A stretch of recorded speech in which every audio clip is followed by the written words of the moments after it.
ನಾನು ವಿಚ್ಛೇದನ ಕೊಡಲ್ಲ, ಜೊತೆಯಲ್ಲೂ ಇರಲ್ಲ. ದೆಹಲಿಯ ಫ್ಯಾಮಿಲಿ ಕೋರ್ಟ್ನಲ್ಲಿ ಈ ಮಾತು ಮೊಳಗುತ್ತಿದ್ದಂತೆಯೇ ಎಲ್ಲವೂ ಕ್ಷಣ ಮಾತ್ರಕ್ಕೆ ನಿಂತಂತಾಯಿತು. ನ್ಯಾಯಾಧೀಶರು ತಮ್ಮ ಪೆನ್ನು ನಿಲ್ಲಿಸಿದರು. ವಕೀಲರು ಒಬ್ಬರ ಮುಖವನ್ನೊಬ್ಬರು ನೋಡಿದರು ಮತ್ತು ಹಿಂದೆ ಕುಳಿತಿದ್ದ ಜನಸಮೂಹದಲ್ಲಿ ವಿಚಿತ್ರವಾದ ಸಂಚಲನ ಹರಡಿತು. ಕಟಕಟೆಯಲ್ಲಿ ನಿಂತಿದ್ದಳು 28 ವರ್ಷದ ಅನಿತಾ ರೈ. ದುಬಾರಿ ಸೀರೆ, ಹೊಂದಿಕೆಯಾಗಿರುವ ಆಭರಣಗಳು ಮತ್ತು ತುಟಿಗಳ ಮೇಲೆ ರಹಸ್ಯಮಯ ನಗು.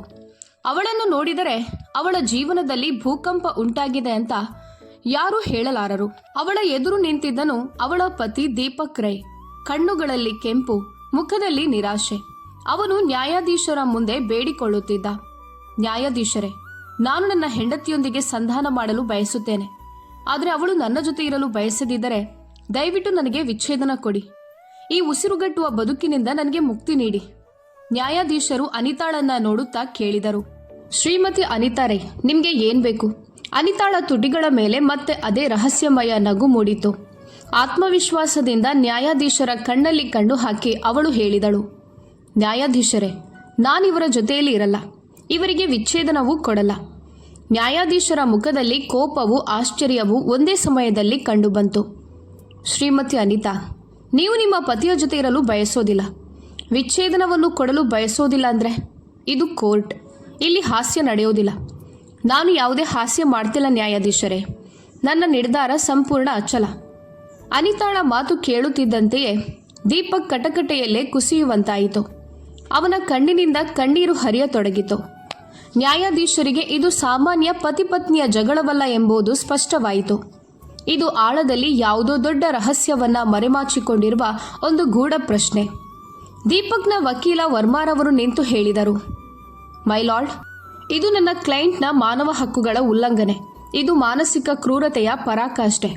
ಅಷ್ಟರಲ್ಲಿ ಅನಿತಾಳ ವಕೀಲರು ನಗುತ್ತಿದ್ದರು. ಮೈ ಲಾರ್ಡ್, ಪತ್ನಿ ಪತಿಯ ಜೊತೆಯಲ್ಲಿ ಇರಲು ಬಯಸದೇ ಇದ್ದರೆ ಅವಳು ವಿಚ್ಛೇದನ ಕೊಡಲೇಬೇಕು ಅಂತ ಕಾನೂನಿನಲ್ಲಿ ಎಲ್ಲಿಯೂ ಬರೆದಿಲ್ಲ. ದೀಪಕ್ನ ಧ್ವನಿಯಲ್ಲಿ ಒಬ್ಬ ಹತಾಶ ಪತಿಯ ನೋವು ಕೇಳಿಸಿತು.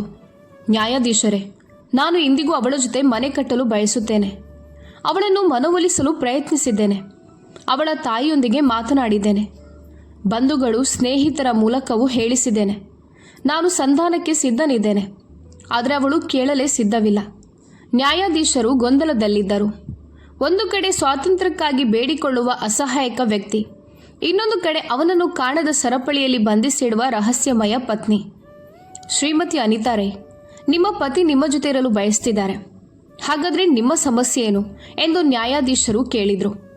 ಅನಿತಾ ದೀಪಕ್ ಮೇಲೆ ತೀಕ್ಷ್ಣ ನೋಟ ಹಾಯಿಸಿ ಮುಂದೆ ನೋಡುತ್ತಾ ಹೇಳಿದಳು, ಯಾವಾಗಲೂ ಅವಮಾನವೇ ಇರುವ ಜಾಗದಲ್ಲಿ ಉಳಿದು ಏನು ಮಾಡಲಿ ನ್ಯಾಯಾಧೀಶರೇ? ಅವಮಾನ? ದೀಪಕ್ ಕಿರುಚಿದ. ನಾನು ನಿನಗೆ ಯಾವ ಅವಮಾನ ಮಾಡಿದ್ದೇನೆ ಹೇಳು? ಅನಿತಾ ವ್ಯಂಗ್ಯಭರಿತ ನಗುವಿನೊಂದಿಗೆ ಹೇಳಿದಳು, ಅದು ನಿಮಗಲ್ಲ, ನ್ಯಾಯಾಧೀಶರಿಗೆ ಹೇಳುತ್ತೇನೆ. ದೀಪಕ್ನ ವಕೀಲರು ಮತ್ತೆ ನಿಂತರು. ಮೈ ಲಾರ್ಡ್, ನನ್ನ ಕ್ಲೈಂಟನ್ನು ಮಾನಸಿಕವಾಗಿ ಹಿಂಸಿಸಲು ಸಂಚು ರೂಪಿಸಲಾಗಿದೆ. ನ್ಯಾಯಾಧೀಶರು ವಕೀಲರನ್ನ ಶಾಂತಗೊಳಿಸಿ ಅನಿತಾಳನ್ನ ನೇರವಾಗಿ ಕೇಳಿದ್ರು. ಸರಿ ಅನಿತಾರವರೇ, ನಿಮ್ಮ ಪತಿ ನಿಮ್ಮ ಮೇಲೆ ಹಲ್ಲೆ ಮಾಡಿದಾರಾ? ಇಲ್ಲ ನ್ಯಾಯಾಧೀಶರೇ, ಕೈ ಎತ್ತಿಲ್ಲ. ಮತ್ತೆ ದುಡ್ಡು ಬೇಡಿಕೆ ಇಟ್ಟಿದ್ದಾರೆ? ಇಲ್ಲ. ದೀಪಕ್ ಮುಖದಲ್ಲಿ ಸ್ವಲ್ಪ ನೆಟ್ಟುಸಿರು ಬಿಟ್ಟಂತಾಯಿತು. ಆದರೆ ಅಷ್ಟರಲ್ಲಿ ಅನಿತಾ ಹೇಳಿದಳು, ನ್ಯಾಯಾಧೀಶರೇ, ಗಾಯಗಳು ದೇಹದ ಮೇಲಷ್ಟೇ ಆಗೋದಿಲ್ಲ, ಹೃದಯದ ಮೇಲೂ ಬೀಳುತ್ತವೆ. ಅವು ಇನ್ನಷ್ಟು ಆಳವಾಗಿರುತ್ತವೆ. ಮೊದಲು ಸಂಪೂರ್ಣ ಕತೆ ಹೇಳಿ, ಆರಂಭದಿಂದ ಎಂದು ನ್ಯಾಯಾಧೀಶರು ಹೇಳಿದರು. ಅನಿತಾ ದೀಪಕ್ಕನ್ನು ಕೀಟದಂತೆ ನೋಡುವ ದೃಷ್ಟಿಯಿಂದ ನೋಡಿ ಹೇಳಲು ಆರಂಭಿಸಿದಳು. ನಾವೊಬ್ಬ ಸ್ನೇಹಿತನ ಮದುವೆಯಲ್ಲಿ ಭೇಟಿಯಾದೆವು. ಅವರ ಕಣ್ಣಲ್ಲಿ ವಿಚಿತ್ರವಾದ ಪ್ರಾಮಾಣಿಕತೆ ಮತ್ತು ಸ್ಥಿರತೆ ಕಂಡಿತು. ಸರಳವಾದ ಹುಡುಗ. ಅವನ ಜಗತ್ತು ಭವಿಷ್ಯದ ಯೋಜನೆಗಳ ಸುತ್ತಲೇ ತಿರುಗುತ್ತಿತ್ತು. ನನ್ನ ಜಗತ್ತು ದೊಡ್ಡ ದೊಡ್ಡ ಕನಸುಗಳಿಂದ ತುಂಬಿತ್ತು. ನನ್ನಂತವರ ದೃಷ್ಟಿಯಲ್ಲಿದ್ದ ಗೌರವವೇ ನನಗೆ ಮೊದಲ ಭೇಟಿಯಲ್ಲೇ ಅವರನ್ನು ಆಕರ್ಷಿಸಿತು. ನಂತರ ಮಾತುಕತೆ ಶುರುವಾಯಿತು. ಗಂಟೆಗಳ ಕಾಲ ಫೋನ್ನಲ್ಲಿ ಮಾತನಾಡುತ್ತಿದ್ದೆವು. ಅವರಿಗೆ ನನ್ನ ಚೇಷ್ಟೆತನ ಇಷ್ಟ. ನನಗೆ ಅವರ ಮಾತುಗಳಲ್ಲಿ ಮರೆಮಾಚಿಕೊಂಡಿದ್ದ ಸತ್ಯ. ದೀಪಕ್ ಹೇಳಿದ್ದರು, ಅನಿತಾ, ನಾನು ರಾಜಕುಮಾರನಲ್ಲ, ಆದರೆ ನಿನ್ನನ್ನು ರಾಣಿಯಂತೆ ಇಟ್ಟುಕೊಳ್ಳುವೆ. ನಿನ್ನ ಪ್ರತಿಯೊಂದು ಸಣ್ಣ ದೊಡ್ಡ ಆಸೆಯನ್ನು ಪೂರೈಸುತ್ತೇನೆ. ನಾನು ಹಾಸ್ಯವಾಗಿ ಕೇಳಿದ್ದೆ, ನಾನು ನೀವು ಪೂರೈಸಲಾಗದಂಥ ಯಾವುದನ್ನಾದರೂ ಕೇಳಿದ್ರೆ? ಆಗವರು ಉತ್ತರಿಸಿದ್ದರು, ನಿನಗಾಗಿ ಆಕಾಶದಿಂದ ನಕ್ಷತ್ರಗಳನ್ನು ತಂದುಕೊಡುತ್ತೇನೆ ಅಂತ. ಹೇಳುತ್ತಾ ಅನಿತಾಳ ಕಣ್ಣಿನಿಂದ ಒಂದು ಕಣ್ಣೀರು ಜಾರಿತು. ಆ ಒಂದೇ ವಾಗ್ದಾನದ ಮೇಲೆ ನಾನು ನನ್ನ ಸಂಪೂರ್ಣ ಜಗತ್ತನ್ನೇ ಅವರ ಹೆಸರಿಗೆ ಬರೆದುಕೊಟ್ಟೆ. ಯಾವ ಹುಡುಗಿ ಇಂತಹ ಮಾತುಗಳ ಮೇಲೆ ನಂಬಿಕೆ ಇಡೋದಿಲ್ಲ ಹೇಳಿ? ಮದುವೆ ದಿನ ಅವರು ನನಗೆ ಹೇಳಿದರು, ಅನಿತಾ, ಇಂದಿನಿಂದ ನನ್ನ ಪ್ರತಿಯೊಂದು ಸಂತೋಷವೂ ನಿನ್ನದು, ನಿನ್ನ ಪ್ರತಿಯೊಂದು ದುಃಖವೂ ನನ್ನದು ಅಂತ. ನಾನು ನನ್ನ ತಂದೆ ತಾಯಿ, ನನ್ನ ಮನೆ ಎಲ್ಲವನ್ನೋ ಬಿಟ್ಟು ತುಂಬ ಸಂತೋಷದಿಂದ ಇವರ ಜೊತೆಗೆ ಹೊಸ ಜೀವನ ಶುರು ಮಾಡಿದೆ. ಅನಿತಾಳ ಧ್ವನಿ ಈಗ ಕಠಿಣವಾಯಿತು. ಆದರೆ ನಾನು ಕನಸಿನಲ್ಲಿ ಕಟ್ಟುತ್ತಿದ್ದ ಆ ಕನಸಿನ ಲೋಕ ಮದುವೆಯ ಕೆಲವೇ ತಿಂಗಳಲ್ಲಿ ಚೂರಾಗಿ ಬಿದ್ದು ಹೋಯಿತು ಎಂಬುದು ನನಗೆ ಗೊತ್ತಿರಲಿಲ್ಲ. ನ್ಯಾಯಾಧೀಶರು ಆಳವಾದ ನಿಟ್ಟುಸಿರು ಬಿಟ್ಟರು. ಹಾಗಾದ್ರೆ ಅಂಥ ಯಾವ ಬಿರುಗಾಳಿ ಬಂತು ವಿಷಯ ಇಲ್ಲಿ ತನಕ ಬರಲು? ಅನಿತಾಳ ಕಂಪಿಸುವ ಧ್ವನಿ ಈಗ ತೀಕ್ಷ್ಣವಾಗಿತ್ತು. ಬಿರುಗಾಳಿ ಎಂದರೆ ಒಮ್ಮೆ ಬರುತ್ತದೆ ನ್ಯಾಯಾಧೀಶರೇ, ಎಲ್ಲವನ್ನೂ ನಾಶ ಮಾಡಿ ಹೋಗುತ್ತದೆ. ಆದರೆ ನನ್ನ ಜೀವನವನ್ನು ಪ್ರತಿದಿನ ಹೊಸ ಹೊಸ ಸುತ್ತುಗಾಳಿ ನಾಶ ಮಾಡ್ತಿತ್ತು. ಅನಿತಾ ದೀಪಕ್ ಕಡೆ ಬೆರಳು ತೋರಿಸಿದಳು. ಮದುವೆಗೆ 3 ವರ್ಷಗಳಾಗಿವೆ ನ್ಯಾಯಾಧೀಶರೇ. ಈ 3 ವರ್ಷಗಳಲ್ಲಿ ಇವರು ನನ್ನನ್ನು ಒಮ್ಮೆ ಕೂಡ ಹೊರಗೆ ತಿರುಗಲು ಕರೆದುಕೊಂಡು ಹೋಗಿಲ್ಲ ಅಂದ್ರೆ ನೀವು ನಂಬ್ತೀರಾ? ಆಕಾಶದಿಂದ ನಕ್ಷತ್ರಗಳನ್ನ ತಂದುಕೊಡುತ್ತೇನೆ ಅಂತ ಪ್ರಮಾಣ ಮಾಡಿದವರು ನನ್ನನ್ನು ಮನೆಯ 4 ಗೋಡೆಗಳೊಳಗೆ ಬಂದಿಯಾಗಿಟ್ರು. ನನ್ನನ್ನು ರಾಣಿಯನ್ನಾಗಿ ಮಾಡುತ್ತೇನೆ ಎಂದವರು ನನ್ನನ್ನು ಒಂದು ಖೈದಿಯನ್ನಾಗಿ ಮಾಡಿಬಿಟ್ರು. ನನ್ನ ಜಗತ್ತು ಬೆಳಗ್ಗೆ ಅಡುಗೆ ಮನೆಯಲ್ಲಿ ಆರಂಭವಾಗಿ ರಾತ್ರಿಯವರ ಕಾಯುವಿಕೆಯಲ್ಲಿ ಮುಕ್ತಾಯವಾಗ್ತಿತ್ತು. ಕೋರ್ಟ್ನಲ್ಲಿ ಕುಳಿತಿದ್ದ ಮಹಿಳೆಯರು ಈ ನೋವನ್ನು ಒಳಗೊಳಗೆ ಅನುಭವಿಸುತ್ತಿದ್ದರು. ನ್ಯಾಯಾಧೀಶರೇ, ಈ ವ್ಯಕ್ತಿ, ಅನಿತಾ ನಡುಗುವ ಧ್ವನಿಯಲ್ಲಿ ಮುಂದುವರಿಸಿದಳು, ಈ ವ್ಯಕ್ತಿ ನನ್ನ ಕೆರಿಯರ್ ಆರಂಭವಾಗಲು ಅವಕಾಶ ನೀಡಲಿಲ್ಲ. ಯಾವುದೋ ಕಾರಣ ಹೇಳಿ ಪ್ರತಿ ಬಾರಿ ನನ್ನನ್ನು ತಡೀತಿದ್ದ. ಮತ್ತು ಮದುವೆಯಾಗಿ ನನ್ನ ಮೊದಲ ಹುಟ್ಟಿದ ಹಬ್ಬ, ಅದು ನನ್ನ ಜೀವನದ ಅತ್ಯಂತ ವಿಶೇಷ ದಿನ. ಮೊದಲ ವರ್ಷ, ಈ ಬಾರಿ ಬಹಳ ಮುಖ್ಯ ಕೆಲಸ ಬಂದಿದೆ ಅಂತ ಮುಂದೂಡಿದ್ರು. ಮುಂದಿನ ಬಾರಿ ಭರ್ಜರಿ ಪಾರ್ಟಿ ಮಾಡೋಣ ಅಂತ ಅಂದ್ರು.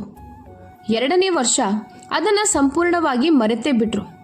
ನಾನು ಆ ದಿನವನ್ನು ಅತ್ತೇ ಕಳೆಯಬೇಕಾಯಿತು. ನ್ಯಾಯಾಧೀಶರೇ, ಇವರಿಗೆ ನನ್ನ ಪ್ರೀತಿ ನೆನಪಿರಲಿಲ್ಲ, ನನ್ನ ಸಂತೋಷವೂ ನೆನಪಿರಲಿಲ್ಲ. ನೆನಪಿದ್ದದ್ದು ಮಾತ್ರ ಇವರ ಕೆಲಸ ಮತ್ತು ಇವರ ಆರಾಮ. ದೀಪಕ್ ಮುಂದೆ ಬಂದ. ಅನಿತಾ, ಇದು ಸತ್ಯ ಅಲ್ಲ, ಸುಮ್ಮನಿರಿ, ಇಂದು ನನಗೆ ಮಾತನಾಡಲು ಬಿಡಿ. ನ್ಯಾಯಾಧೀಶರೇ, ನಾನಿವರ ಪತ್ನಿಯಾಗಿದ್ದರೂ ಮನೆಯ ಪ್ರತಿಯೊಂದು ನಿರ್ಧಾರವೂ ಇವರದ್ದೇ. ನನ್ನ ಅಭಿಪ್ರಾಯಕ್ಕೆ ಆ ಮನೆಯಲ್ಲಿ ಕಸದಷ್ಟು ಬೆಲೆ ಇರಲಿಲ್ಲ. ಒಂದು ದಿನ ನನಗೆ ಭಾರಿ ಜ್ವರ, ದೇಹವೆಲ್ಲ ಮುರಿದಂತಾಗಿತ್ತು. ನಾನಿವರಿಗೆ ಕರೆ ಮಾಡಿ ಹೇಳಿದೆ, ಆಫೀಸ್ನಿಂದ ಬೇಗ ಬನ್ನಿ, ಡಾಕ್ಟರ್ ಬಳಿ ಕರೆದುಕೊಂಡು ಹೋಗಿ ಅಂತ.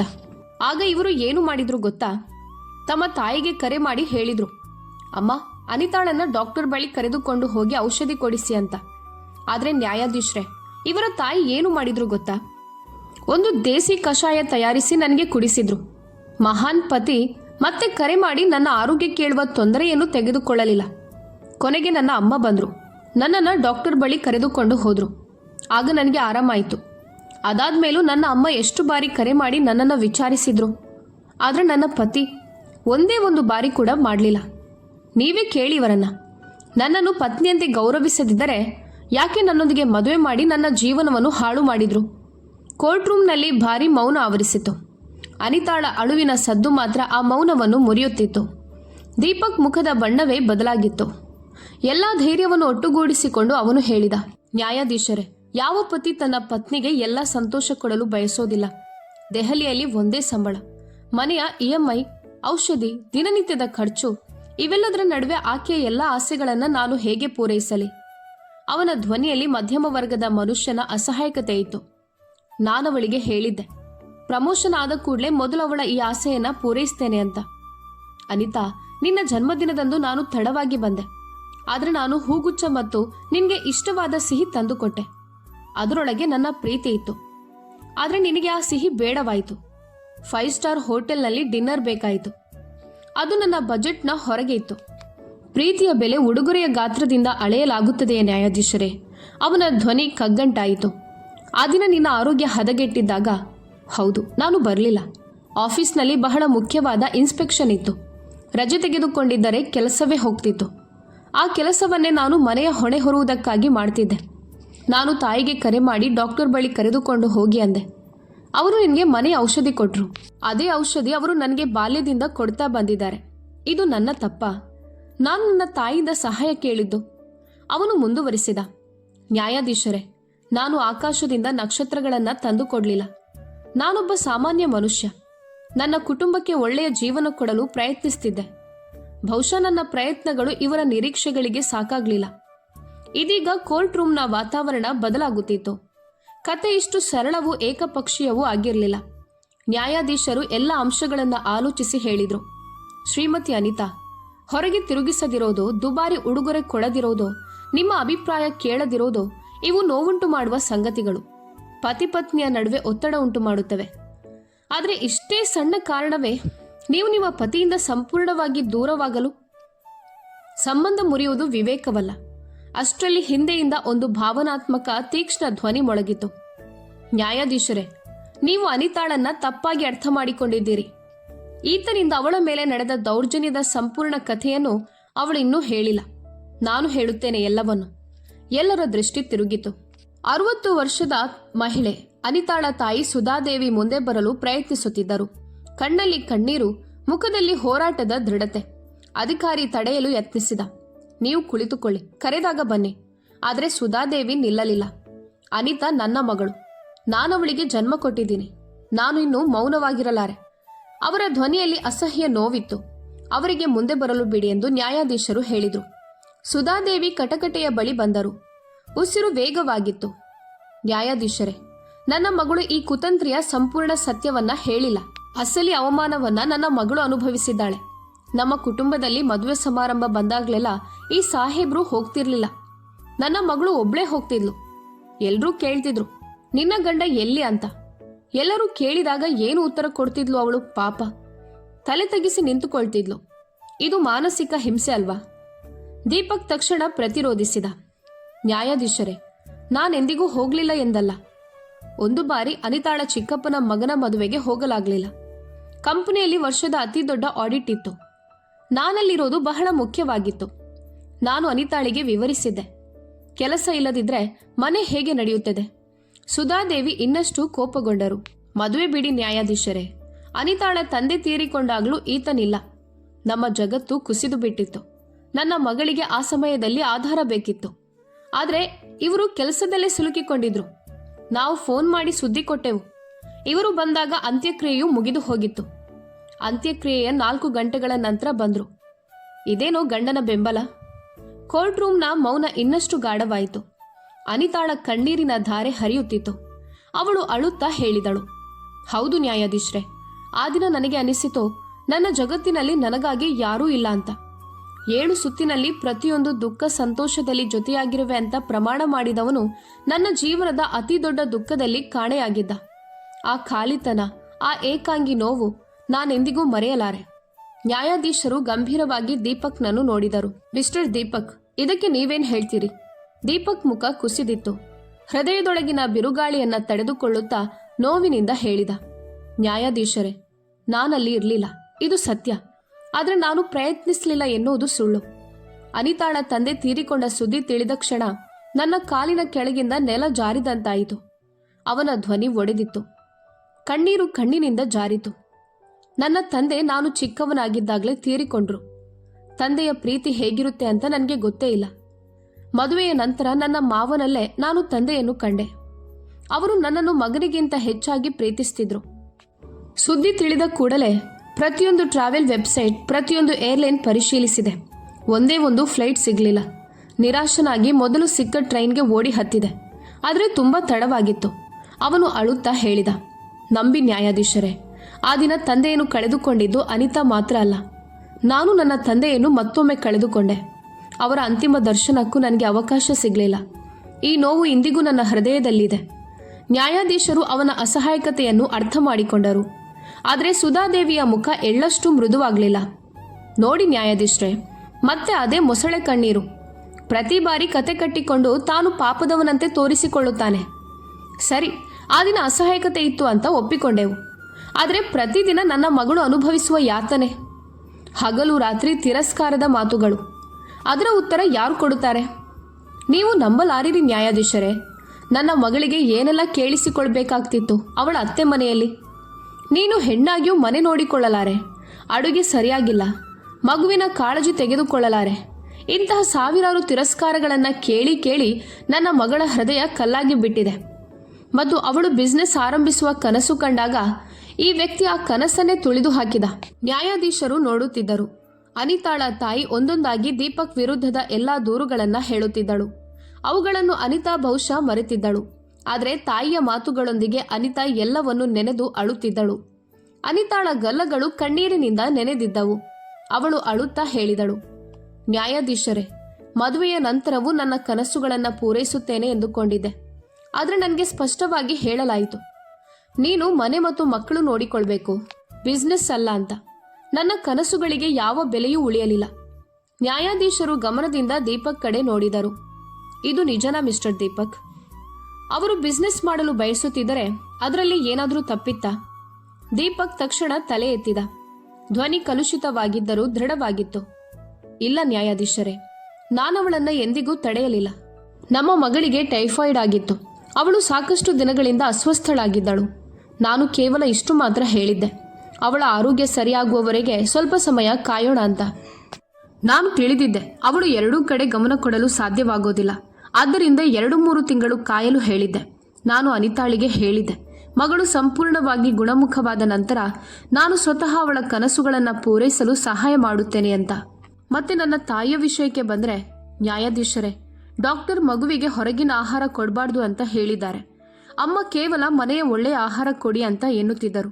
ಆದರೆ ಅನಿತಾ ಪ್ಯಾಕೆಟ್ ಆಹಾರ, ಮ್ಯಾಗಿ ಕೊಡ್ತಿದ್ಲು. ಅಮ್ಮ ಟೀಕೆ ಮಾಡಿದಾಗ ಅನಿತಾಗೆ ಕೋಪ ಬರ್ತಿತ್ತು. ಅದೇ ವಿಷಯಕ್ಕೆ ಆಗಾಗ್ಗೆ ಜಗಳಗಳು ನಡೆಯುತ್ತಿದ್ದವು. ಕಣ್ಣೀರು ಒರೆಸಿಕೊಂಡು ದೀಪಕ್ ಮುಂದುವರಿಸಿದ, ನಾನು ಪ್ರತಿ ಬಾರಿ ಮಧ್ಯಸ್ಥಿಕೆ ಮಾಡಲು ಪ್ರಯತ್ನಿಸಿದೆ. ಆದರೆ ನಾನು ತಾಯಿಯನ್ನು ಅರ್ಥ ಮಾಡಿಸಿಕೊಳ್ಳಲಿಲ್ಲ, ಅನಿತಾಳನ್ನು ಅರ್ಥ ಮಾಡಿಸಿಕೊಳ್ಳಲಿಲ್ಲ. ಈ ಎಲ್ಲದರಲ್ಲಿ ಅತಿ ಹೆಚ್ಚು ಮುರಿದು ಹೋದವನು ನಾನೇ ನ್ಯಾಯಾಧೀಶರೇ. ದೀಪಕ್ನ ಗಂಟಲು ಕಟ್ಟಿತು. ಅವನು ಕಟಕಟೆಯಲ್ಲೇ ತಲೆಬಾಗಿಸಿ ಅತ್ತು ಬಿಟ್ಟ. 32 ವರ್ಷದ ಒಬ್ಬ ಪುರುಷನು ಕೋರ್ಟ್ನಲ್ಲಿ ಹೀಗೆ ಬಿಕ್ಕಿ ಬಿಕ್ಕಿ ಅಳುತ್ತಿರುವುದನ್ನು ನೋಡಿ ಸಂಪೂರ್ಣ ಕೋರ್ಟ್ನಲ್ಲಿ ವಿಚಿತ್ರವಾದ ಮೌನ ಆವರಿಸಿತು. ಆದರೆ ಅನಿತಾಳ ತಾಯಿಗೆ ಅದರಿಂದ ಯಾವುದೇ ಪರಿಣಾಮವಾಗಲಿಲ್ಲ. ಇವು ಮೊಸಳೆ ಕಣ್ಣೀರು ನ್ಯಾಯಾಧೀಶರೇ, ನೋಡಿ ಹೇಗೆ ಅಳ್ತಿದ್ದಾನೆ. ತಪ್ಪುಗಳನ್ನು ಮುಚ್ಚಿಕೊಳ್ಳಲು ಇನ್ನೊಂದು ನಾಟಕ ಇದು. ಇವನ ಎಲ್ಲ ವಾದಗಳು ಸುಳ್ಳು. 1 ರೂಪಾಯಿಗೂ ನನ್ನ ಮಗಳನ್ನು ಕಷ್ಟಪಡಿಸ್ತಾನೆ. ಅವಳ ಸಣ್ಣ ಸಣ್ಣ ಆಸೆಗಳನ್ನು ಪೂರೈಸಲು ಆಗೋದಿಲ್ಲ ಇವನಿಂದ. ಅದಕ್ಕಾಗಿಯೇ ನನ್ನ ಮಗಳು ನಿರ್ಧರಿಸಿದ್ದಾಳೆ. ಕಾನೂನು ಪ್ರಕಾರ ಪ್ರತಿ ತಿಂಗಳು ಇವನಿಂದ ಜೀವನ ಭತ್ಯೆ ಪಡೆಯುತ್ತಾಳೆ. ಆದರೆ ಇವನಿಗೆ ವಿಚ್ಛೇದನ ಕೊಡಲ್ಲ. ಇವನು ಈ ಸಂಬಂಧದಲ್ಲೇ ಬಂಧಿತನಾಗಿ ಉಳಿಯಲಿ. ಇವನು ನನ್ನ ಮಗಳನ್ನು ಸಂತೋಷವಾಗಿ ಇಡಲಾಗದಿದ್ದರೆ ನಾವು ಕೂಡ ಇವನನ್ನ ಮತ್ತೊಬ್ಬ ಹೆಣ್ಣಿನ ಜೊತೆ ಸಂತೋಷವಾಗಿರೋದನ್ನು ನೋಡಲು ಬಯಸುವುದಿಲ್ಲ. ನ್ಯಾಯಾಧೀಶರು ಎಲ್ಲ ಹೇಳಿಕೆಗಳನ್ನು ತೂಕ ಹಾಕುತ್ತಿದ್ದರು. ಅವರು ಮಾತನಾಡುವ ಮೊದಲು ದೀಪಕ್ನ ವಕೀಲ ಮಿಸ್ಟರ್ ವರ್ಮಾ ತಕ್ಷಣ ನಿಂತರು. ಅವರ ಧ್ವನಿಯಲ್ಲಿ ಕೋಪವೂ ದೃಢತೆಯೂ ಇತ್ತು. ನ್ಯಾಯಾಧೀಶರೇ, ಇನ್ನೊಂದು ವಿಷಯ ಇದೆ, ಇನ್ನೂ ಹೊರಬಂದಿಲ್ಲ. ಅವರು ಹೇಳುತ್ತಾ ಒಂದು ಹಳೆಯದಾದರೂ ಸ್ವಚ್ಛವಾದ ದಾಖಲೆ ಹೊರತೆಗೆದು ನ್ಯಾಯಾಧೀಶರ ಕಡೆಗೆ ನೀಡಿದರು. ಇದು ದೀಪಕ್ನ ಅಪಾಯಿಂಟ್ಮೆಂಟ್ ಲೆಟರ್. 3 ವರ್ಷಗಳ ಹಿಂದೆ ಬೆಂಗಳೂರಿನ ದೊಡ್ಡ ಮಲ್ಟಿನ್ಯಾಷನಲ್ ಕಂಪನಿಯಿಂದ ಬಂದದ್ದು. ವಾರ್ಷಿಕ ಪ್ಯಾಕೇಜ್ 25 ಲಕ್ಷ. ಇವನು ಇಂದಿಗೆ ಗಳಿಸುವ ಸಂಬಳದ 3ರಷ್ಟು. ಆದರೆ ಇದನ್ನ ತಿರಸ್ಕರಿಸಲಾಯಿತು. ನ್ಯಾಯಾಧೀಶರು ಅಚ್ಚರಿಯಿಂದ ದಾಖಲೆ ನೋಡಿದ್ರು. ಯಾಕೆ ಇಷ್ಟು ಅದ್ಭುತವಾದ ಕೆಲಸವನ್ನ ಯಾಕೆ ಬಿಟ್ರು? ಇದಕ್ಕಿಂತ ಉತ್ತಮ ಅವಕಾಶ ಇನ್ನೇನೂ ಇರಲಿಲ್ಲ. ಒಪ್ಪಿಕೊಂಡಿದ್ದರೆ ಇಂದಿನ ಪರಿಸ್ಥಿತಿ ಸಂಪೂರ್ಣ ಬೇರೆ ಆಗ್ತಿತ್ತು. ವರ್ಮಾರವರು ಅನಿತಾಳ ಕಡೆ ನೋಡಿದರು. ಅವಳ ಮುಖ ಭಾವಶೂನ್ಯವಾಗಿತ್ತು. ನಂತರ ಕಠಿಣ ಧ್ವನಿಯಲ್ಲಿ ಹೇಳಿದ್ರು, ನ್ಯಾಯಾಧೀಶರೇ, ಈ ಪ್ರಶ್ನೆ ಮಿಸ್ಟರ್ ದೀಪಕ್ಗೆ ಅಲ್ಲ, ಅವರ ಪತ್ನಿ ಅನಿತಾ ರೈಗೆ ಕೇಳಿ. ನ್ಯಾಯಾಧೀಶರು ಆಶ್ಚರ್ಯದಿಂದ ವರ್ಮಾರ ಕಡೆ ನೋಡಿದರು. ಹೌದು ನ್ಯಾಯಾಧೀಶರೇ, ವರ್ಮಾ ಸಂಪೂರ್ಣ ಶಕ್ತಿಯಿಂದ ಹೇಳಿದರು. ಯಾಕಂದ್ರೆ ಅನಿತಾ ರೈ ಬೆಂಗಳೂರಿಗೆ ಶಿಫ್ಟ್ ಆಗಲು ಬಯಸಲಿಲ್ಲ. ನಾನು ನನ್ನ ತಂದೆ ತಾಯಿಯಿಂದ ದೂರ ಹೋಗಲಾರೆ ಅಂತ ಹೇಳಿದ್ರು. ಮತ್ತು ನನ್ನ ಕ್ಲೈಂಟ್ ಅನಿತಾ ತನ್ನ ಕುಟುಂಬದಿಂದ ದೂರವಾಗಬಾರ್ದು ಅಂತ ತನ್ನ ವೃತ್ತಿ ಜೀವನದ ಅತಿ ದೊಡ್ಡ ಅವಕಾಶವನ್ನ ತಿರಸ್ಕರಿಸಿದ್ರು. ವಕೀಲರು ಬಾಣದಂತೆ ಪ್ರಶ್ನೆ ಎಸೆದರು. ಯಾವ ವ್ಯಕ್ತಿ ತನ್ನ ಹೆಂಡತಿಯ ಒಂದು ಆಸೆಗಾಗಿ ತನ್ನ ಭವಿಷ್ಯವನ್ನೇ ಪಣಕ್ಕಿಟ್ಟಿದ್ದಾನೆ? ಅವನ ಮೇಲೆ 1 ರೂಪಾಯಿಗೂ ಹಸಿದಿಟ್ಟ ಎನ್ನುವ ಆರೋಪ ಎಷ್ಟು ನ್ಯಾಯಸಮ್ಮತ ನ್ಯಾಯಾಧೀಶರೇ? ಈ ಬಹಿರಂಗಪಡಿಸುವಿಕೆಯಿಂದ ಕೋರ್ಟ್ ರೂಮ್ನಲ್ಲಿ ಭೂಕಂಪವೇ ಉಂಟಾಯಿತು. ನ್ಯಾಯಾಧೀಶರ ಸಹಿತ ಎಲ್ಲರೂ ಅಚ್ಚರಿಗೊಂಡರು. ಎಲ್ಲರ ದೃಷ್ಟಿಯು ಅನಿತಾಳ ಮೇಲೆ ನೆಟ್ಟಿತು. ಅವಳು ಮೂರ್ತಿಯಂತೆ ನಿಂತಿದ್ದಳು. ಮುಖ ಲಜ್ಜೆಯಿಂದ ಬಿಳುಪಾಗಿತ್ತು. ಮಾತೇ ಬರಲಿಲ್ಲ. ಸುಧಾದೇವಿಯ ಬಳಿಯೂ ಪದಗಳಿರಲಿಲ್ಲ. ಇದು ತಿರಸ್ಕರಿಸಲಾಗದ ಸತ್ಯವಾಗಿತ್ತು. ನ್ಯಾಯಾಧೀಶ ಆದಿತ್ಯಗೌಡ ದಾಖಲೆ ನೋಡಿದರು. ನಂತರ ಅನಿತಾಳ ಬಿಳಿಬಿಟ್ಟ ಮುಖವನ್ನು. ಅವರ ಅನುಭವಿ ಕಣ್ಣುಗಳಿಗೆ ಇಲ್ಲಿಯವರೆಗೆ ಅಂಧಕಾರದಲ್ಲಿದ್ದ ಕಥೆಯ ಭಾಗಗಳು ಇದೀಗ ಸ್ಪಷ್ಟವಾಗತೊಡಗಿದವು. ಸುಧಾದೇವಿಗೆ ಆಟ ಕೈ ತಪ್ಪುತ್ತಿದೆ ಅಂತ ಭಾಸವಾಯಿತು. ಕಣ್ಣೀರು ತುಂಬಿದ ಕಣ್ಣುಗಳಿಂದ ನ್ಯಾಯಾಧೀಶರ ಕಡೆ ನೋಡುತ್ತಾ ಹೇಳಿದರು, ನ್ಯಾಯಾಧೀಶರೇ, ಇದು ನಾಣ್ಯದ ಒಂದು ಭಾಗ ಮಾತ್ರ. ನಾವು ನಮ್ಮ ಮಗಳನ್ನ ರಾಜಕುಮಾರಿಯಂತೆ ಬೆಳೆಸಿದ್ದೇವೆ. ಅವಳು ಎಂದಿಗೂ ಕಷ್ಟವನ್ನ ಕಂಡವಳಲ್ಲ. ಚಿಕ್ಕವಳಾಗಿದ್ದಾಗ ಗೊಂಬೆಯ ಕೂದಲು ಗೊಂದಲವಾದ್ರೂ ಅತ್ತು ಬಿಡ್ತಿದ್ಲು. ನಾನು ಮತ್ತು ಅವಳ ತಂದೆ ಅವಳ ಮುಖದಲ್ಲಿ ಮತ್ತೆ ನಗು ಬರುವವರೆಗೂ ಸುಮ್ಮನೆ ಕುಳಿತಿರ್ಲಿಲ್ಲ. ನಾವು ಅವಳನ್ನ ಮುದ್ದಾಗಿ ಬೆಳೆಸಿದ್ದೇವೆ ಮತ್ತು ಇವರು ನನ್ನ ನಗುತ್ತಿದ್ದ ಆಟವಾಡುತ್ತಿದ್ದ ಗೊಂಬೆಯನ್ನು ಪ್ರತಿದಿನ ಅಳುವಂತೆ ಮಾಡಿದ್ರು. ಹಗಲು ರಾತ್ರಿ ತಿರಸ್ಕಾರದ ವಿಷ ಕುಡಿಯಬೇಕಾಯಿತು ಅವಳಿಗೆ. ನಾನು ಫೋನ್ ಮಾಡಿದಾಗ್ಲೆಲ್ಲ ಅವಳ ಅಳುವ ಶಬ್ದ ಮಾತ್ರ ಕೇಳಿಸ್ತಿತ್ತು. ನಾನು ನನ್ನ ಮಗಳನ್ನ ಈ ನರಕದಲ್ಲಿ ಉಸಿರುಗಟ್ಟಿ ಸಾಯೋದನ್ನ ನೋಡಲಾರೆ, ಎಂದಿಗೂ ಇಲ್ಲ. ಅನಿತಾ ತಾಯಿಯ ಕೈ ಹಿಡಿದು ಒಡೆದ ಧ್ವನಿಯಲ್ಲಿ ಹೇಳಿದಳು, ಹೌದು ಅಮ್ಮ, ನಾನು ಸೋತಿದ್ದೇನೆ. ಆ ಮನೆಯನ್ನೇ ನನ್ನದಾಗಿಸಲು ಬಹಳ ಪ್ರಯತ್ನಿಸಿದೆ. ಆದರೆ ನನ್ನ ಅಸ್ತಿತ್ವ, ನನ್ನ ಕನಸುಗಳು ಎಲ್ಲವನ್ನೂ ನಿರ್ಲಕ್ಷ್ಯ ಮಾಡಲಾಯಿತು. ನಾನು ಇನ್ನು ದಣಿದಿದ್ದೇನೆ. ಕೋರ್ಟ್ನಲ್ಲಿದ್ದ ಮಹಿಳೆಯರು ಅನಿತಾಳ ನೋವನ್ನು ಅರ್ಥ ಮಾಡಿಕೊಳ್ಳುತ್ತಿದ್ದರು. ಆದರೆ ಅದೇ ಕ್ಷಣದಲ್ಲಿ ನ್ಯಾಯಾಧೀಶ ಆದಿತ್ಯ ಗೌಡ ಸ್ವಲ್ಪ ಹೊತ್ತು ಕಣ್ಣು ಮುಚ್ಚಿದರು, ಸ್ಥಿತಿಯ ಆಳವನ್ನು ಅಳೆಯುವಂತೆ. ನಂತರ ತೀಕ್ಷ್ಣ ದೃಷ್ಟಿಯಿಂದ ಸುಧಾದೇವಿಯ ಕಡೆ ನೋಡಿ ಆ ಪ್ರಶ್ನೆ ಕೇಳಿದ್ರು. ಅದು ಪ್ರಕರಣದ ದಿಕ್ಕನ್ನೇ ಬದಲಾಯಿಸಿತು. ಸುಧಾರವ್ರೆ, ಅನಿತಾ ತನ್ನ ಗಂಡನ ಮನೆಯಲ್ಲಿದ್ದಾಗ ನಿಮ್ಮಿಬ್ಬರ ನಡುವೆ ಮಾತುಕತೆ ಎಷ್ಟು ಬಾರಿ ನಡೆಯುತ್ತಿತ್ತು? ಸುಧಾದೇವಿ ಯೋಚನೆ ಇಲ್ಲದೆ ಗರ್ವದಿಂದ ಹೇಳಿದ್ರು, ಪ್ರತಿದಿನ ನ್ಯಾಯಾಧೀಶರೇ, 2-3 ಗಂಟೆಗಳಷ್ಟು ಸುಲಭವಾಗಿ ಮಾತನಾಡುತ್ತಿದ್ದೆವು. ನಾನೇ ಅವಳ ಏಕೈಕ ಆಧಾರವಾಗಿದ್ದೆ.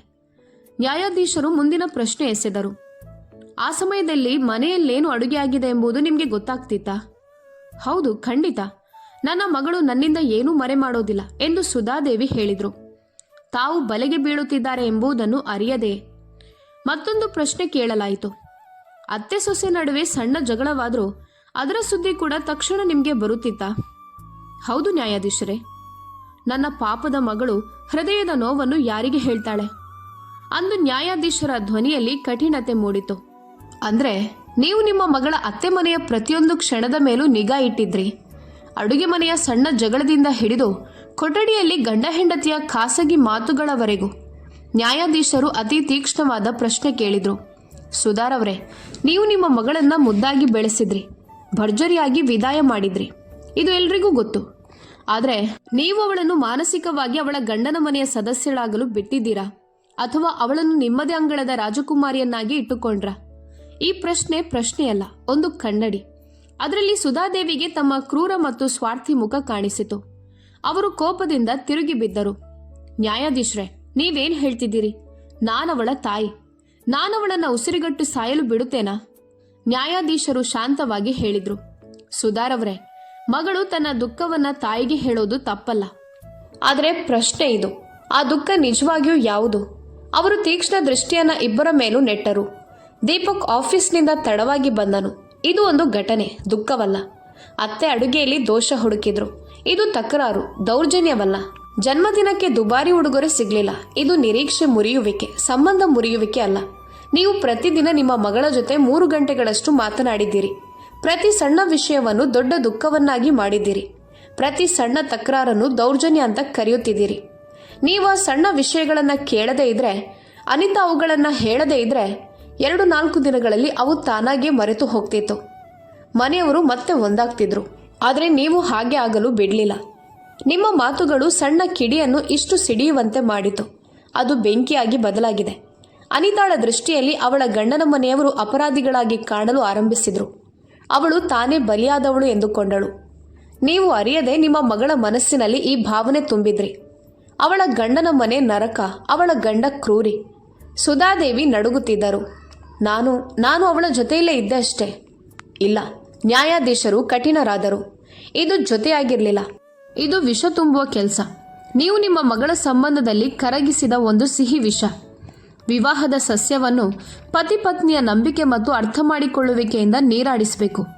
ನೀವು ಪ್ರತಿದಿನ ಫೋನ್ ಮಾಡಿ ಅದರ ಬೇರುಗಳಲ್ಲಿ ದ್ವೇಷ ಮತ್ತು ದೂರುಗಳ ಆಸಿಡ್ ಸುರಿದ್ರಿ. ನ್ಯಾಯಾಧೀಶರು ಅನಿತಾಳ ಕಡೆ ನೋಡಿದ್ರು. ಅವಳು ಅಚಲವಾಗಿ ನಿಂತು ಎಲ್ಲವನ್ನೂ ಕೇಳುತ್ತಿದ್ದಳು. ಅನಿತಾರವ್ರೆ, ಪ್ರತಿ ಬಾರಿ ಅಸಮ್ಮತಿ ಉಂಟಾದಾಗ ಸಮಸ್ಯೆ ಪರಿಹರಿಸಲು ಗಂಡನೊಂದಿಗೆ ಮಾತನಾಡುವ ಬದಲು ನೀವು ತಾಯಿಗೆ ಫೋನ್ ಮಾಡ್ತಿದ್ರಿ. ನೀವು ನಿಮ್ಮ ಗಂಡನನ್ನು ಸಂಗಾತಿಯಾಗಿಸದೆ ತಾಯಿಯನ್ನು ವಕೀಲರನ್ನಾಗಿ ಮಾಡಿಕೊಂಡ್ರಿ. ನಿಮ್ಮಿಬ್ಬರ ಸಂಬಂಧದ ಪ್ರತಿಯೊಂದು ನಿರ್ಧಾರ ನಿಮ್ಮ ಮತ್ತು ನಿಮ್ಮ ತಾಯಿಯ ನಡುವೆ ನಡೆಯತೊಡಗಿತು. ನ್ಯಾಯಾಧೀಶರು ತಮ್ಮ ಮಾತನ್ನು ಮುಕ್ತಾಯಗೊಳಿಸಿದ್ರು. ನಿಜವಾದ ಸಮಸ್ಯೆ ಗಂಡನಲ್ಲಿಯೂ ಇಲ್ಲ, ಹೆಂಡತಿಯಲ್ಲಿಯೂ ಇಲ್ಲ. ಸಮಸ್ಯೆ ಇದೆ ಈ ಸಂಬಂಧದಲ್ಲಿ, ಮೂರನೇ ವ್ಯಕ್ತಿಯ ಆ ಹಸ್ತಕ್ಷೇಪದಲ್ಲಿ, ಪ್ರೀತಿಯ ವೇಷದಲ್ಲಿ ಮುಚ್ಚಿರುವ ಹಸ್ತಕ್ಷೇಪ. ಸುಧಾರವ್ರೆ, ನಿಮ್ಮ ಮಗಳು 3 ವರ್ಷಗಳಿಂದ ವಿವಾಹಿತಳಾಗಿದ್ದಾಳೆ. ಆದರೆ ನೀವು ಅವಳಿಗೆ ತನ್ನ ಗಂಡನ ಮನೆಯ ಪತ್ನಿಯಾಗುವ ಅವಕಾಶವನ್ನೇ ನೀಡಲಿಲ್ಲ. ಅನಿತಾಳಿಗೆ ಕಾಲಿನ ಕೆಳಗಿಂದ ನೆಲ ಜಾರಿದಂತೆ ಅನಿಸಿತು. ತಾಯಿಗೆ ಮಾಡಿದ ಪ್ರತಿಯೊಂದು ದೂರು, ಪ್ರತಿ ಸಣ್ಣ ವಿಷಯ ಅವಳ ಕಿವಿಯಲ್ಲಿ ಪ್ರತಿಧ್ವನಿಸತೊಡಗಿತು.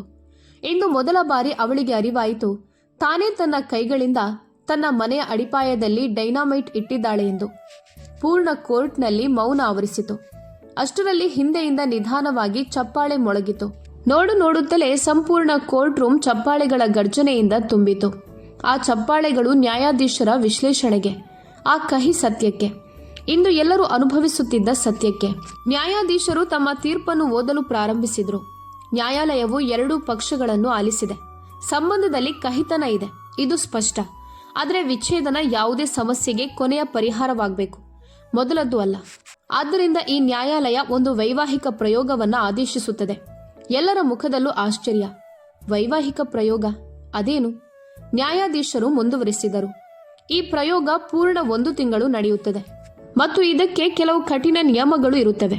ಆದರೆ ಅವುಗಳನ್ನು ಪಾಲಿಸುವುದು ಕಡ್ಡಾಯ. ಮುಂದಿನ 1 ತಿಂಗಳು ಶ್ರೀಮತಿ ಅನಿತಾ ತಮ್ಮ ತಾಯಿಯೊಂದಿಗೆ ಯಾವುದೇ ರೀತಿಯ ಸಂಪರ್ಕ ಇಟ್ಟುಕೊಳ್ಬಾರ್ದು ಮತ್ತು ಅವರನ್ನು ಭೇಟಿಯಾಗಬಾರ್ದು. ಇದು ಶಿಕ್ಷೆ ಅಲ್ಲ, ಇದು ಅನಿತಾಳಿಗೆ ನೀಡುತ್ತಿರುವ ಒಂದು ಅವಕಾಶ. ಬಾಹ್ಯ ಪ್ರಭಾವವಿಲ್ಲದೆ ತನ್ನ ಆಲೋಚನೆಗಳನ್ನು, ತನ್ನ ಮನಸ್ಸಿನ ಧ್ವನಿಯನ್ನು ಕೇಳಲು. 2 ಪತಿ ಪತ್ನಿ ಪ್ರತಿ ವಾರ ಒಟ್ಟಾಗಿ ಮ್ಯಾರೇಜ್ ಕೌನ್ಸಿಲರ್ ಬಳಿ ಹೋಗಬೇಕು. ಆ ವರದಿಯನ್ನು ನೇರವಾಗಿ ನ್ಯಾಯಾಲಯಕ್ಕೆ ಸಲ್ಲಿಸಬೇಕು. ನೀವಿಬ್ಬರು ಒಂದು ಖಾಲಿ ಗಾಜಿನ ಜಾರ್ ಮತ್ತು ಕೆಲವು ಕಾಗದದ ಚೀಟಿಗಳನ್ನು ತಮ್ಮ ಬಳಿ ಇಟ್ಕೊಳ್ಬೇಕು. ಪ್ರತಿದಿನ ಒಬ್ಬರಿಗೊಬ್ಬರು ತೋರಿಸದೆ ನಿಮ್ಮ ಸಂಬಂಧದ ಒಂದು ಒಳ್ಳೆಯ ಸಕಾರಾತ್ಮಕ ನೆನಪನ್ನು ಆ ಚೀಟಿಯಲ್ಲಿ ಬರಿಬೇಕು. ಆ ನೆನಪುಗಳು ನಿಮ್ಮ ಜಗಳಗಳು ಪ್ರಾರಂಭವಾಗುವ ಮೊದಲಿಗನಾಗಿರಬೇಕು. ಆ ಜಾರನ್ನು 1 ತಿಂಗಳ ನಂತರ ನ್ಯಾಯಾಲಯದಲ್ಲೇ ತೆರೆಯಲಾಗುತ್ತದೆ. ನೀವಿಬ್ಬರು ಒಂದೇ ಮನೆಯಲ್ಲಿ ಇರ್ತೀರಿ, ಆದರೆ ಒಬ್ಬರ ಮೇಲೊಬ್ಬರು ಯಾವುದೇ ರೀತಿಯ ಒತ್ತಡ ಹಾಕಬಾರ್ದು. ಈ ಅವಧಿಯಲ್ಲಿ ದೀಪಕ್ ಅವರ ತಾಯು, ಅನಿತಾಳ ತಾಯು ಯಾವುದೇ ಹಸ್ತಕ್ಷೇಪ ಮಾಡಬಾರ್ದು. ಇದೊಂದು ಅಪೂರ್ವ ತೀರ್ಪಾಗಿತ್ತು. ದೀಪಕ್ ಮತ್ತು ಅನಿತಾ ಇಬ್ಬರು ತಟಸ್ಥರಾಗಿದ್ದರು. ಇದನ್ನು ಒಪ್ಪಿಕೊಳ್ಳೋದರ ಹೊರತು ಮತ್ತೆ ಯಾವುದೇ ದಾರಿ ಅವರ ಬಳಿ ಇರಲಿಲ್ಲ.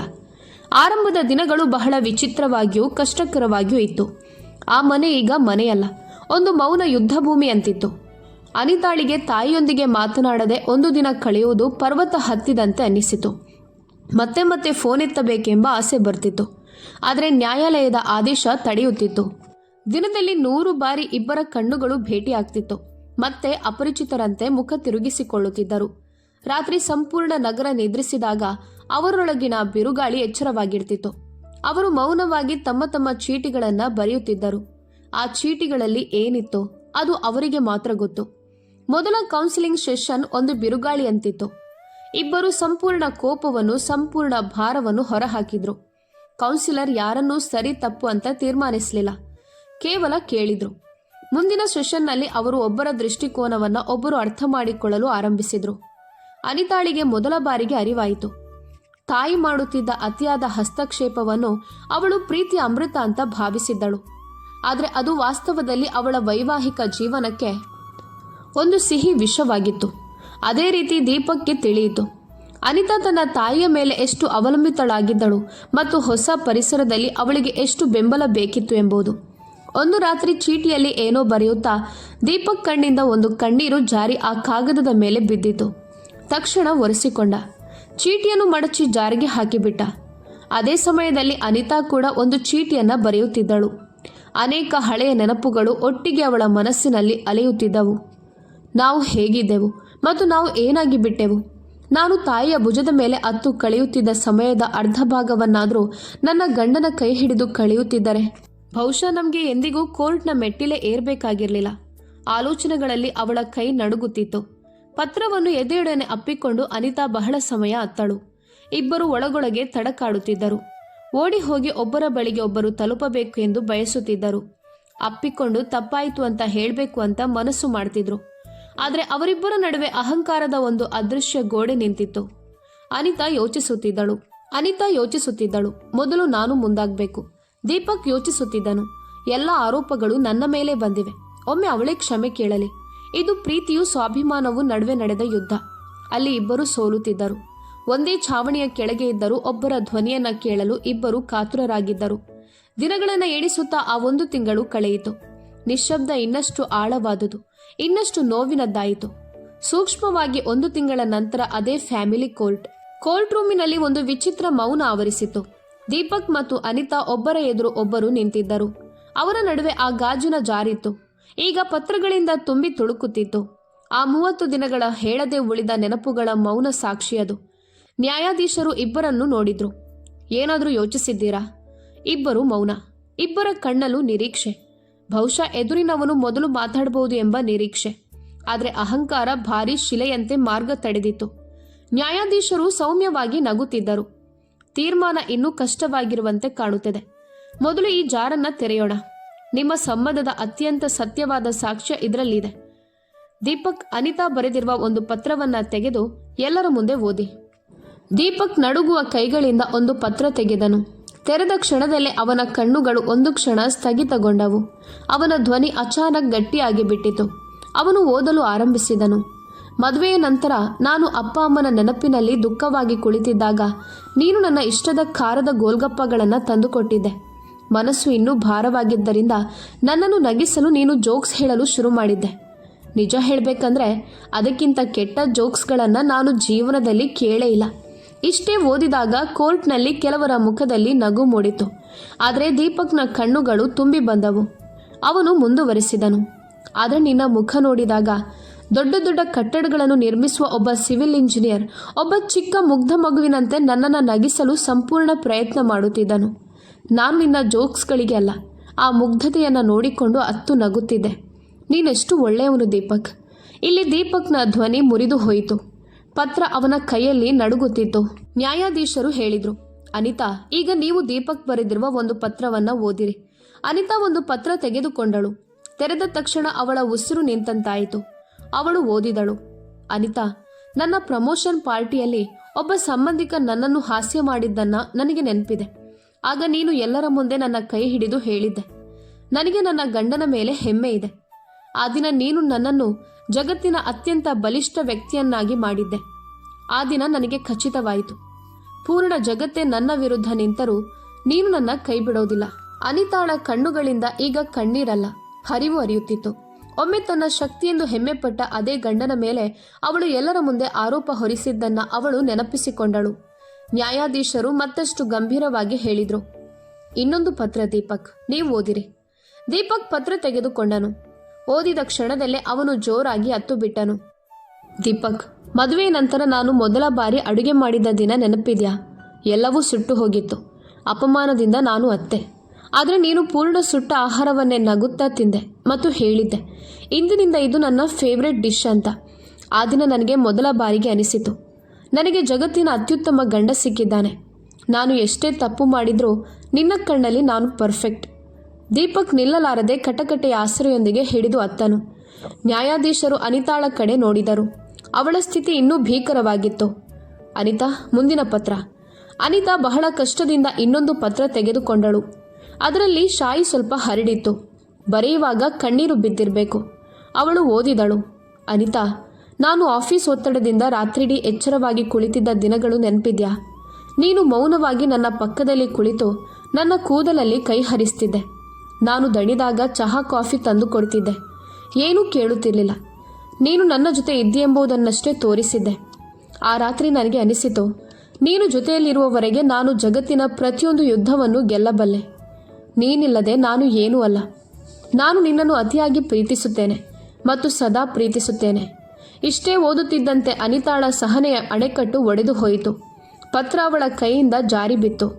ಒಂದು ಅಡಗಿದ ಚೀರಾಟ ಅವಳ ಬಾಯಿಂದ ಹೊರಬಂತು. ಅವಳು ಅತ್ತು ಅತ್ತು ಕುಸಿದು ಬೀಳಲಾರಂಭಿಸಿದಳು. ಆ ಕ್ಷಣದಲ್ಲೇ ದೀಪಕ್ ಓಡಿ ಬಂದು ಅವಳನ್ನು ಹಿಡಿದನು. ಅನಿತಾ ಅವನ ಎದೆಯೊಡನೆ ಅಪ್ಪಿಕೊಂಡಳು. ಒಂದು ಚಿಕ್ಕ ಮಗುವಿನಂತೆ ಅಳುತ್ತಿದ್ದಳು. ದೀಪಕ್, ನಾನೆಷ್ಟು ಕೆಟ್ಟವಳಾಗಿದ್ದೇನೆ, ಎಷ್ಟು ಸ್ವಾರ್ಥಿಯಾಗಿದ್ದೇನೆ. ನಿನ್ನ ಪ್ರೀತಿಯನ್ನು ನಾನು ಎಂದೂ ಅರ್ಥ ಮಾಡಿಕೊಂಡಿಲ್ಲ.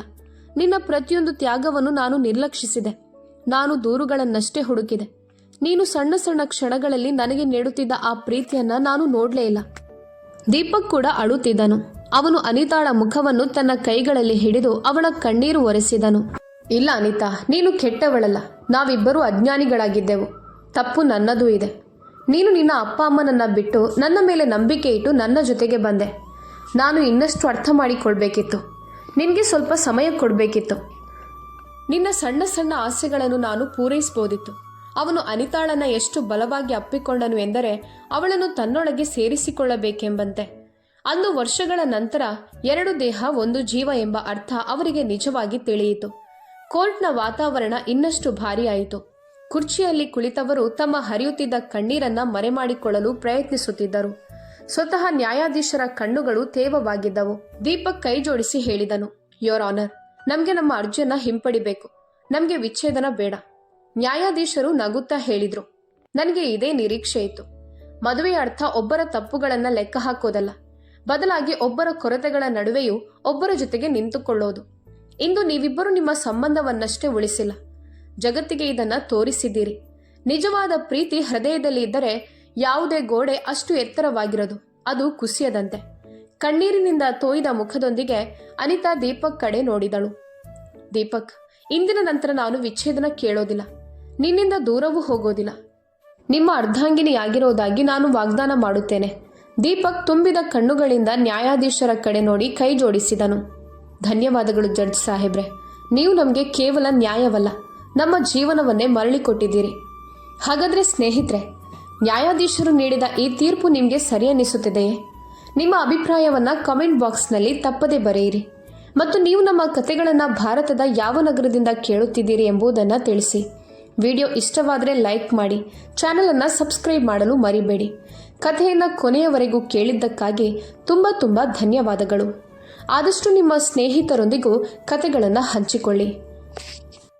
ಇದರಿಂದ ಯಾರಿಗಾದರೂ ಒಂಚೂರು ಸಹಾಯ ಆದರೂ ಅದರ ಫಲ ನಿಮಗೂ ಸಿಗ್ಬೋದು.